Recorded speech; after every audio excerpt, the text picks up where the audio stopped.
সামিল হয়েছে, একই কাতারে যে বসেছে। এটাই প্রমাণ করে এই নতুন বাংলাদেশে এই আমাদের এই আহত যোদ্ধা ভাই বোনদের অবদান কতটুকু এবং তাদের সম্মান কতটুকু। অসংখ্য ধন্যবাদ জানাচ্ছি আমাদের উপদেষ্টা মহোদয়কে। সংস্কারের জন্য আমাদের শহীদ এবং আহত ভাই বোনরা রক্ত দিয়েছে, তাদের জীবন দিয়েছে। সেই সংস্কার কাজে আমাদের সকলকে এগিয়ে আসতে হবে। এটি শুধুমাত্র এদেশের সরকার বা একটি নির্দিষ্ট গোষ্ঠীর দায়িত্ব নয় এই দেশের সংস্কার কার্যক্রমে এগিয়ে আসা।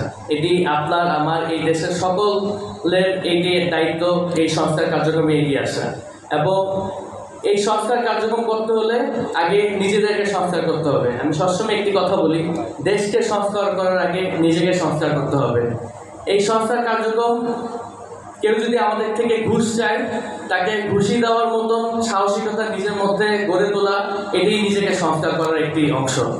তাই প্রথমে আগে নিজেকে সংস্কার করতে হবে, তারপর যার যার জায়গা থেকে যার যার সাধ্য মতো এই দেশের সংস্কারে নিজেদেরকে এগিয়ে আসতে হবে। আমি বেশি কথা বাড়াতে চাচ্ছি না। খুলনা আমার অনেক প্রিয় একটি জায়গা।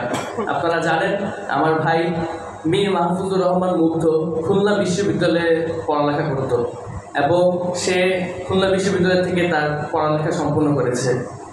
খুলনাকে আমার নিজের বাসা মনে হয়, নিজের দ্বিতীয় পরিবার মনে হয়। এবং খুলনাতে যখনই আসি এই খুলনার গন্ধ বাতাস আমাকে মুগ্ধের কথা মনে করিয়ে দেয়। সবসময় খুলনার জন্য নিজেদের পক্ষ থেকে জুলাই শহীদ স্মৃতি ফাউন্ডেশনের পক্ষ থেকে সর্বোত্তম চেষ্টা করব খুলনার আমাদের যে আহত এবং শহীদ যোদ্ধা ভাই বোনরা আছে তাদের জন্য সর্বোচ্চ দিয়ে কাজ করার জন্য।